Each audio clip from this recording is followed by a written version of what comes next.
자, 안녕하세요. AI와 함께하는 리눅스 웹서버 에러 진단과 해결, 그리고 라이브 세미나로 진행했던 컨텐츠인데요. 요거를 조금 압축 버전으로 해서 요약을 해서 한 3편 정도로 나눠서 한번 영상을 좀 요약본을 올려보려고 합니다. 요 주제로 한번 다시 한번 설명 좀 드려보도록 할게요. 자, 우리가 이제 웹서버 안에서 동작을 시키면서 테스트를 해보면서 어떤 문제 상황들이 있을 수 있는 가능성이 굉장히 많아요. 근데 그 무엇보다도 일단 머릿속에 있어야 되는 그 기본기가요. 이 동작 구조입니다. 네. 왜 그러냐면 우리가 웹서버가 됐든 어쨌든 리눅스 안에서 뭔가 세팅하고 그거의 문제를 해결하는 과정에서 챗GPT가 됐든 제미나이가 됐든 여러 가지 AI를 쓸 수 있어요. 근데 그 AI나 챗GPT 제미나이 이런 것들을 잘 쓰기 위해서는 결국에는 기본기가 필요합니다. 기본기가 전혀 없는 상태에서 쓸 수는 없어요. 왜냐하면 그 내용을 어떤 동작 과정의 아주 기본기적인 부분으로 우리가 그냥 사용자 관점에서의 사용 기능만 알고 있으면 여기에 보이는 이런 구조들이 머릿속에 그려지지 않기 때문에 그 구간별로 정확하게 포인트 있게 AI를 쓸 수가 없다라는 얘기가 됩니다. 예를 들어서 웹서버가 동작한다라는 부분에서 우리가 어떤 지연이 발생할 수도 있고요. 아니면 연결이 그냥 끊어져 버릴 수도 있는 거고, 아니면 아예 에러 코드 자체가 뭐 500 에러, 502, 503 이런 에러 코드 자체가 보여질 수도 있어요. 그런데 머릿속에 이런 구조가 전혀 없으면 브라우저에서의 문제인지 브라우저에서 라우터로 넘어가면서 HT 통신이 되는 그 과정에서의 문제인지 아니면 웹서버 안에서의 문제인지 그 설정의 문제인지 그 연결다리에서의 문제인지 와스 자체의 문제인지 혹은 또 DB의 문제인지 이 DB와의 연결에서의 문제인지 이런 것들을 구별해낼 수가 없는 거죠. 왜냐? 우리가 그냥 동작이 돼? 안 돼? 이런 식으로만 이해를 하고 있다면 그거를 일단은 나눠서 볼 수가 없고요. 거기 안에 있는 걸 상세 진단을 못 한다는 얘기가 됩니다. 네. 자, 우리가 전체적인 구조는 일단 이렇게 되는데 실제로 우리가 구현을 해보고 또 문제 상황을 재현할 구조는 심플하게 웹서버 HTTP 아파치 2죠. 그 웹서버랑 와스 이 자바로 된 이제 스프링 부트로 예제 프로그래밍 웹 어플리케이션으로 있습니다. 그거를 가지고 세팅을 하고 여기 안에서 이제 문제 상황을 찾을 텐데요. 여기서도 마찬가지예요. 이 구간별로 웹서버로 들어오는 트래픽 레벨에서 문제가 있을 수도 있는 거고, 요 웹서버 안에서의 문제 있을 수도 있는 거고, 요 구간, 그러니까 웹서버하고 와스의 어떤 연결 지점에서의 어떤 설정 같은 거죠. 그런 데서 문제가 있을 수도 있고요. 와스 자체의 문제가 있을 수도 있어요. 와스 자체의 문제가 있는 것도 여러 가지 종류로 나뉠 수가 있는 거죠. 근데 중요한 거는 이 부분을 나눠서 우리가 알아볼 수 있고, 그렇다는 건 추적할 수 있느냐, 모니터링 할 수 있느냐, 확인할 수 있느냐. 꼭 문제 상황이 아니더라도 되는 케이스 안에서도 이런 걸 점검하고 확인할 줄 아느냐는 거죠. 예. 그게 바로 기본기가 됩니다. 그게 바로 기본기고요. 이 기본기가 안 된 상태에서 AI를 함께 할 수는 없다라는 얘기를 드릴 수가 있습니다. 우리가 구글링 같은 경우에도 요즘에는 뭐 챗GPT나 제미나이 때문에 구글링 할 일이 많이 줄어들었죠. 근데 그럼에도 불구하고 어찌됐든 개발을 하면서 우리가 실제 기술 작업들을 할 때는 구글링을 굉장히 많이 써왔었잖아요. 근데 구글링을 많이 잘 쓰는 사람과 잘 못하는 사람의 차이점이 뭘까요? 결국에는 내가 기본기가 잘 되어 있고 그거를 두리뭉실하게 검색하는 사람과 그게 기본기가 잘 안 돼 있어서 두리뭉실하게 하는 사람과 잘 되어 있어서 명확하고 구체적으로 깔끔하게 검색을 하는 사람의 차이가 거기서 벌어지게 됩니다. 예. 명확하게 안 하면 애매한 답이 돌아오고요. 명확하게 하면 명확한 답이 돌아오게 되는 거예요. 비유를 하나 해보면요. 우리가 형사가 수사를 할 때, 형사가 수사를 할 때 어떻게 수사를 합니까? 그냥 범행이 벌어졌어. 그럼 범인 누구야? 이렇게 단순하게 접근하지 않잖아요. 범행이 벌어졌으면 언제, 어디서, 몇 시에 벌어졌고 그거에 대한 전후에 대해서 하나하나 다 조사를 합니다. CCTV가 됐든 뭐 블랙박스가 됐든 시간대별로 그리고 인물 관계에 따라서 그리고 그 원인이 어떤 거일지에 대한 그 경우의 수도 좀 나눠서 다 진단을 하죠. 원한이 있는 건지 아니면 근전에 문제가 있는 건지 뭐 여러 가지들을 다 나눠서 진단을 하고 확인을 하죠. 여기도 마찬가지입니다. 우리가 꼭 웹서버가 아니더라도 우리가 지금은 웹서버를 기준으로 예시를 들 거잖아요. 그러면 내가 세팅한 구조는 내가 알고 있어야 돼요. 그런데 생각보다 많은 사람들이 내가 어떻게 세팅을 했는지 지금 동작하는 게 왜 어떻게 동작하는지를 전혀 모르면서 세팅하는 경우가 많아요. 아무래도 오픈소스 그리고 또 블로그 그리고 또 이런 챗GPT나 제미나이를 통해서 세팅을 하게 되면 명령어 복사 붙여넣기만으로도 간단하게 되는 경우들이 많잖아요. 그러다 보니까 이런 일들이 많이 벌어지는 것 같아요. 그래서 우리가 AI를 쓰기 전에 AI와 함께 하기 전에 무조건적으로 먼저 쌓아야 되는 거는 왜 어떻게 동작하는지를 부분적으로 점검할 수 있어야 된다는 겁니다. 일단 여기 부분은 웹서버의 로그 메시지 중에서 액세스 혹은 에러로그 같은데 계속 다 찍혀요. 예. 그래서 아예 베이스 URL 자체가 달라지는 거는 우리에게 아예 트래픽이 들어오지 않기 때문에 번외라고 봐야 되는 거고요.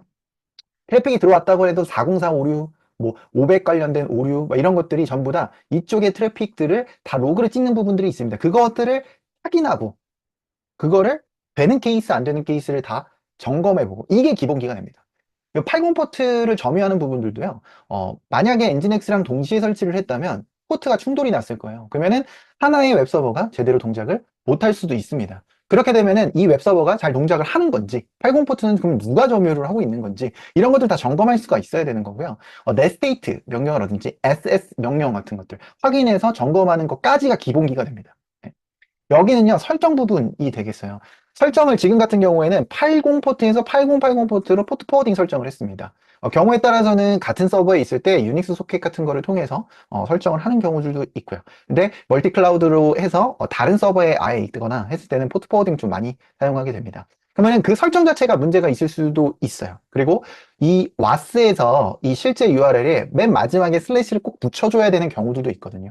그래서 그런 경우에는 여기서 자동으로 붙여줄 수가 없기 때문에 슬래시를 꼭 붙여야 되는 경우도 있어요. 그래서 그냥 웹브라우저나 어떤 컬 같은 명령어로 접근했을 때 슬래시가 없어도 잘 동작하던 거를 설정에는 없으면 또 안 되는 문제가 있을 수도 있는 거거든요. 어쨌든 설정 안 해서 벌어지는 문제 중에 하나인 거죠. 근데 중요한 거는 그런 부분들을 조각조각 나눠서 나는 지금 여기를 확인할 수 있는 능력치가 되느냐. 만약에 내가 선생님 여기다 빨간색을 그려놓긴 했지만 제가 이걸 기준으로 해서 뭘 봐야 될지 모르겠어요. 라고. 기본기 공부가 안 돼 있는 거라고 보시면 됩니다.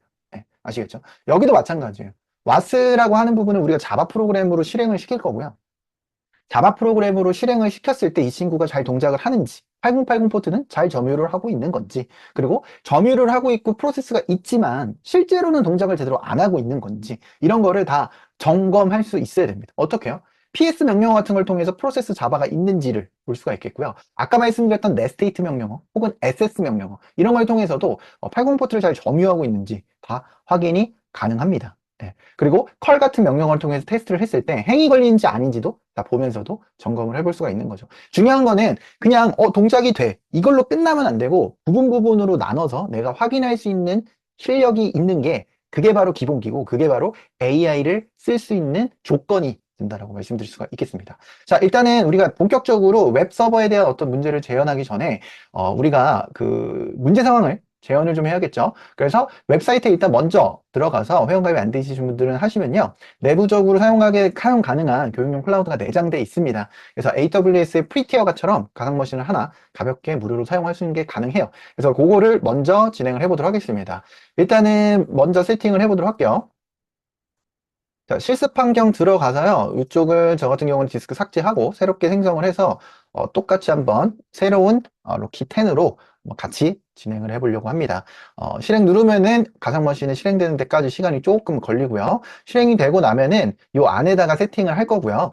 요 뒤에 가면은 터미널 실행이 버튼을 눌러서 요 안에서 요 스프링 관련된 프로젝트가 있습니다. 그래서 요 프로젝트를 가지고 우리가 한번 해볼 거예요. 요거는 우리가 스프링부트 오픈소스 관리하는 쪽에서 개별적으로 예제 코드를 또 따로 올려놓은 겁니다. 그래서 요거를 그대로 세팅을 한번 해볼 거고요. 요 세팅을 하게 되면은 강아지, 고양이가 나오는 어떤 웹서버 와스 프로그램이 실행이 됩니다. 그래서 그거를 한번 진행을 해볼 거고요. 여기서 구조적으로 본 것처럼 일단은 8080 포트를 점유한 와스를 일단 세팅할 거고요. 그 다음에 80 포트를 점유하는 HBT를 설치를 할 거고요. 그 다음에 연결 설정까지 하면 일단 문제 상황을 만들기 전에 일단 기준을 만들어 놓는 거예요. 세팅을 먼저 해놓는 거죠. 그리고 그게 머릿속에 구조가 있어야 돼요. 왜냐? 터미널만 보면 눈에 들어오는 게 없거든요. 네, 그래서 일단은 세팅이 돼야 되고요. 이걸로 접속을 해서 들어가도록 하겠습니다. 자, 들어가시면 이런 식으로 화면 보실 수가 있겠고요. 이 안에서 세팅할 수 있는 명령어들은 이 뒤에 준비가 되어 있습니다. 자, 요거 같은 경우에는요, 이 명령어가 조금 길기 때문에 지금 PPT 자료를 또 링크를 제가 따로 올려놓도록 할게요. 그래서 여기 보면은 발표자 노트가 있습니다. 요거를 조금 참고해서 하시면 URL이 너무 긴 경우에는, 이게 명령어가 너무 긴 경우에는 요거를 복사해서 사용하시는 게 가능합니다. 자, 일단은 붙여넣기를 하고요. 여기 한번 보면서 말씀드리면 메이븐이라고 해서 자바 컴파일 할 수 있는 도구, 빌드 도구, 그 다음에 자바, 그리고 자바 C까지 해서 최신 버전으로 받으려고 합니다. 기본 버전은 21버전을 사용을 하기 때문에 25 버전으로 세팅을 하기 위해서 이 설치 과정이 들어간다고 보시면 되겠고요.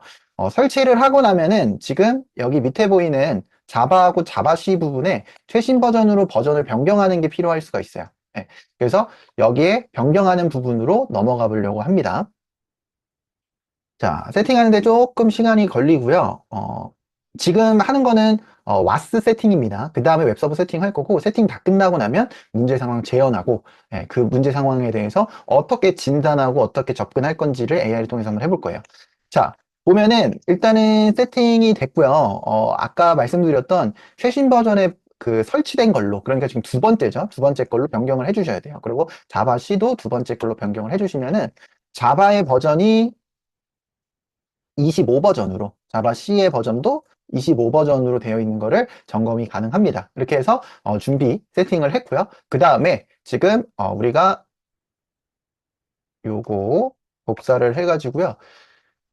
세팅을 한번 해보도록 할게요. 여기 스프링 테스트, LSI 부분 스프링 테스트 폴더 만들었고요.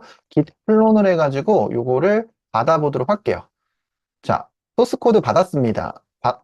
받았고요. 여기 보면은 이제 스프링으로 들어오면 여기 소스 코드가 있죠. 그러면 여기서 이제 빌드를 해야 되는데 빌드 명령어도 조금 길이가 있어서 이것도 좀 복사를 해서 써보도록 할게요. 자, 보면은 이렇게 빌드 도구 있습니다. 요 빌드. 그래서 메이븐으로 빌드한다고 보시면 되겠고요. 빌드를 한번 돌려보도록 할게요. 빌드하는 좀 시간이 걸리고 여기 있는 자바 소스 코드가 전부 다 빌드가 돼서 .jar이라고 해서 jar 파일로 뚝 떨어지게 됩니다. 윈도우로 따졌을 때 .exe 같이 실행 파일 같은 거라고 보시면 돼요. 그래서 자바 명령어를 통해서 이 jar 파일을 실행시키게 되면은 여기에 빌트인 되어 있는 톰캣과 함께 이 WAS 웹 어플리케이션 서버 프로그램이 구동이 됩니다. 그래서 방금 말씀드렸던 강아지하고 고양이가 나오게 되는 그 웹사이트 자체를 띄울 수가 있는 거예요. 자, 한번 볼까요? 여기서 타겟 폴더 안에 이렇게 자르 파일이 있어요. 그래서 요거를 자바 명령어를 통해서요, 옵션을 줘가지고요. 우리가 빌드에서 완성된 요 빌드 결과물, 요 친구를 실행을 시켜줍니다. 이러면 8080 포트를 기준으로 해서 마스가 실행이 되는 겁니다. 네, 그렇게 어렵진 않죠. 일단 요건 그대로 두세요. 백그라운드로 실행되는 게 아니라 포그라운드로 실행되고 있기 때문에 이렇게 확인이 가능하고요. 여기서 웹서버 테스트 누르셔가지고 8080 포트로 새로 고침 눌러주시게 되면은 지금 띄우고 있는 스프링 부트 웹 어플리케이션 서버가 실행이 돼서 이렇게 확인이 먼저 가능합니다. 네. 지금은 문제 상황을 재현하지도 않았고요. AI를 쓰지도 않았어요. 왜? 일단 환경을 먼저 세팅해야지 문제 상황을 재현할 수 있기 때문이죠. 일단 여기까지 됐고 그림상으로 보게 되면요. 말씀드렸던 요 부분까지가 된 겁니다. 지금. 네, 요 부분까지가 지금 구축 세팅이 됐다라고 보시면 되겠고 이 HTTP 한번 설치를 해보도록 할게요. 자, HTTP 설치를 하기 위해서 터미널을 하나 탭해가지고 같은 URL로 늘렸습니다. 그 다음에 DNF 인스톨 해가지고요. 설치를 해보도록 할게요. 아파치 웹서버 HTTP 설치를 했고요. 여기서 서비스로 해서 HTTP의 스테이터스를 봤더니 아직 실행 중이 아니어서요. 스타트를 해서 실행 상태를 확인합니다. 러닝 중인 걸 봤죠. 이게 별거 아닌 것 같아도요. 여러분들이 이거를 그냥 기능 동작하는 거에만 집중하시면 안 되고요. 항상 기능 동작을 일단은 시켰어. 그러면 그 친구를 확인하고 점검하는 거에 대해서 공부를 하셔야 돼요. 그게 바로 기본기입니다. 네. 그게 있어야지 AI를 쓸 준비가 된 거예요. 안 그러면 굉장히 애매모호하게 질문이 나갈 수밖에 없습니다. 네, 그 차이를 한번 이따가 보여드리도록 할게요. 네. 자, 일단은 이렇게 세팅을 했고 실행되는 거 봤습니다. 그러면은 점검도 한번 해봐야겠죠. 80 포트를 점유를 하고 있는 웹서버이기 때문에 80 포트를 기준으로 8080이 아니라 80 포트를 기준으로 해서 HTTP 웹서버가 잘 구동되는지 이렇게 확인이 가능합니다. 그러면은 어디까지 온 겁니까? 지금 그림상으로 80 포트 세팅했고요. 8080 포트 세팅했고요. 근데 두 개를 연결은 아직 안 한 거죠. 그래서 지금 여기 연결 부분 한번 해볼 거예요. 연결 부분. 자, 연결은 어떻게 하느냐? 이것도 이제 PPT에 나와 있는데요. 설정 파일을 수정을 해서 연결을 할 수 있습니다. 자, 일단은 우리가 편집기를 먼저 설치를 좀 해볼까요? DNF 인스톨을 통해서 나노 편집기를 한번 설치를 해보도록 할게요. 네, 나노 편집기. 그래서 나노 편집기를 통해서 수도 권한이 필요하고요. etc에 hbt 그 다음에 이쪽 파일을 열어가지고요. 이 밑에다가 설정을 집어 넣어야 돼요. 근데 여기서 중요한 게 여기 프로시패스라는 설정을 넣어서 포트 포워딩을 연결을 할 건데 이 URL 맨 마지막에다가 슬래시를 꼭 붙여 주셔야 됩니다. 요 URL은 조금 조금 길이가 있어서 복사 붙여넣기를 좀 해보도록 할게요. 자, 여기 보시게 되면은 이쪽 프록시 패스 설정 노란색으로 되어 있는 거죠. 이쪽 부분에 있고요. 이 설정을 한번 여기다가 집어 넣어 보도록 하겠습니다. 이렇게 되고요. 그럼 프록시 패스라고 됐고 슬래시로 들어온 부분, 그러니까 80 포트로 들어온 부분이 8080으로 포트 포딩 된다. 근데 여기서 중요한 게 이 슬래시를 빼먹게 되면은 비정상적인 동작을 보실 수가 있어요. 근데 지금은 문제 상황을 제한하기보다는 지금 당장 동작이 되는 거를 먼저 세팅을 해야 되기 때문에 이걸 세팅을 합니다. 자, 설정 파일을 수정했죠. 설정 파일 수정했다고 해서 적용된 건 아닙니다. 그래서 서비스로 해서 리로드까지 해야지 설정이 적용이 돼요. 적용이 되고 나면은 여기서 80 포트를 그대로 다시 새로 고침해도 80에서 8082로 연결이 되기 때문에 이런 식으로 80 포트만 들어와도 강아지 고양이가 띄어지게 됩니다. 그게 바로 지금 그림상으로 보게 되면 요 구조까지가 되신 거예요. 네. 그래서 80 포트하고 8080 포트까지 연결하고 세팅하는 것까지 준비가 된 겁니다. 네. 자, 일단은 첫 번째 편은 여기까지 하고 정리를 하도록 할게요. 일단은 지금 상황에 대한 세팅까지 되는 거죠. 그러면은 이 상황에 대한 세팅이 끝났다면 문제 상황을 한번 재현도 해볼 거고요. 그리고 또 그걸 어떻게 접근하는지 이런 부분들은 두 번째 편에서 이어서 한번 가보도록 하겠습니다.